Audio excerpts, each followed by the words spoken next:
ঠান্ডা পানি গরম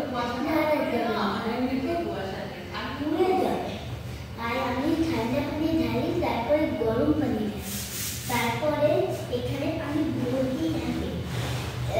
তারপরে আমি বললাম এখানে বসে আরামে বসে হচ্ছে এরকম করে আরাম করি। আমি আর যখন পানি দেই তখন আমি এই দেখুন এই জিনিসটা আমি খুলে ফেলি, তারপর এখান দিয়ে পানি চলে যায় একদম মাটিতে। Hello, bye bye.